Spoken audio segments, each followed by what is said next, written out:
নমস্কার বন্ধুরা, SB academic সেন্টারের প্রত্যেকটা ছাত্রছাত্রীকে স্বাগত। দেখতে পাচ্ছ আজকে আমি তোমাদের ইতিহাসের সাজেশন নিয়ে আলোচনা করছি। 2026 সালে যারা ফোর্থ সেমিস্টার পরীক্ষা দেবে উচ্চ মাধ্যমিকের, অনেক ছাত্রছাত্রী আমাকে রিকোয়েস্ট করেছে, গ্রুপে পাঠিয়েছে, স্যার আপনি সাজেশনটা কবে দেবেন।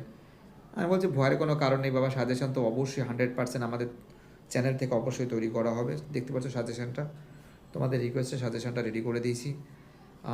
দেখো এখানে কয়েকটা সেট তোমাদের দেখাবো, যে সেটগুলো তোমাদের পরীক্ষা 100% কমন কিন্তু আসতে চলেছে। প্রধানমন্ত্রী জওয়াহরলাল নেহরুটা ভালো করে পড়বে। তোমরা জানো জোট নিরপেক্ষ তো বাবা বহুত খতরনাক প্রশ্ন। গণপরিষদ মোস্ট ইম্পর্টেন্ট, কিন্তু লর্ড মাউন্ট ব্যাটেন পরিকল্পনা তোমরা জানো যে বাংলাদেশ আর ভারত যে ভাগ হয়েছিল লর্ড মাউন্ট ব্যাটেন, ঠিক আছে, এটা ভালো করে পড়ে। পূর্ব পাকিস্তান, এই যে প্রধানমন্ত্রী ইন্দিরা গান্ধী, দেখো তোমরা জানো যে ইন্দিরা গান্ধীর সঙ্গে কিন্তু তোমরা জানো শেখ মুজিবুর রহমান কিন্তু গুরুত্বপূর্ণ ভূমিকা পালন করেছিল, ঠিক আছে, এটা ভালো করে পড়বে। এবং মহাবিদ্যালয়ের পাশ্চাত্যে অর্থনৈতিক প্রেক্ষাপটটা ভালো করে পড়বে। মহাবিদ্যালয় ভারতবর্ষের, এখানে বসতে পারবো, আমি এখনই সরে যাচ্ছি।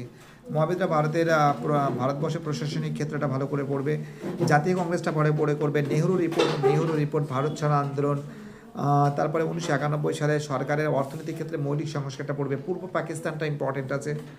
দেখো এটা কিন্তু চতুর্থ সেমিস্টার উচ্চ মাধ্যমিকে তোমাদের পড়ে দেয়। পূর্ব পাকিস্তান তোমাদের একটা জিনিস মাথায় রাখবে, যে যে প্রশ্নগুলো বলছে এই প্রশ্নগুলো দেখো। এডুকেশনটা আপাতত আমি দেবো না, হিস্ট্রির জন্য অনুরোধ করছে ছেলেমেয়েরা। হিস্ট্রিতে বাবা বোঝা যাচ্ছে না ঠিকঠাক করে, আমি পড়ে দিচ্ছি।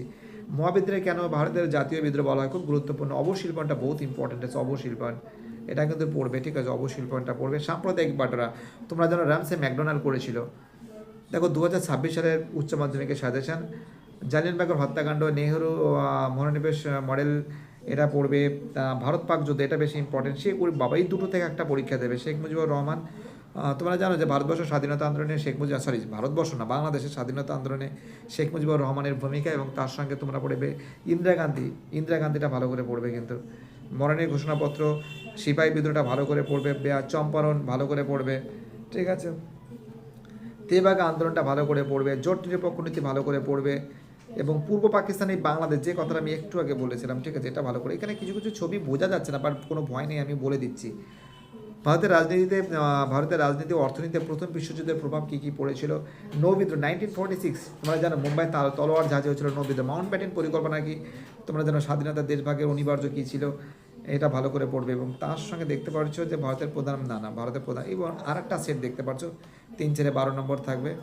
3-12 নম্বর থেকে কোন প্রশ্ন থাকবে, দ্বিজাতি তত্ত্ব পড়বে। তারপরে মহাবিদ্রোহ পড়বে, মহারানী ঘোষণাপত্রটা পড়বে, এটা মাধ্যমিকও আছে। অপারেশন সার্চলাইট পড়বে, সিমলা চুক্তি পড়বে।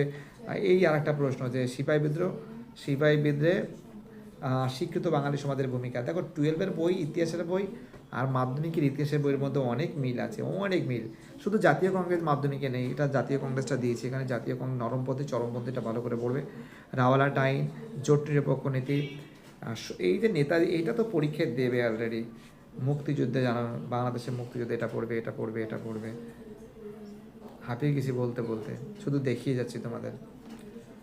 অঙ্কটা বের করো, উচ্চ মাধ্যমিকের সাজেশন না। মাধ্যমিকের দুটো চ্যাপ্টার এখানে আছে, দুখানে চ্যাপ্টার আছে। সিপাহী বিদ্রোহটা আছে, হ্যাঁ এই চ্যাপ্টারটা আছে, তোদের চ্যাপ্টার যা আছে এটা সেটা আছে। এই দুটো চ্যাপ্টার তোদের আছে। বাংলা সশস্ত্র বিপ্লবী আন্দোলন, নারীদের ভূমিকা, এই পার্টটা আছে। বাংলাদেশে কিন্তু কিছু কিছু নেই, একখানা চ্যাপ্টার আছে তোদের সঙ্গে মিলছে। তো সবাই ভালো থাকবে, দেখতে পাচ্ছ সাজেশনটা তোমাদের সামনে তুলে ধরেছে। বাইটাটা সবাই ভালো থাকবে, ওকে। বাবু ফিজিক্সের তুমি আরে কোন কোন সেট পড়ছিস, কত নম্বর পেজ, কত নম্বর পেজ আছে, পেজ 243 সেটটা পড়বে। দুটো সেট, 3টে সেট পড়বে, তারপরে ম্যাথ করাবো, ঠিক আছে।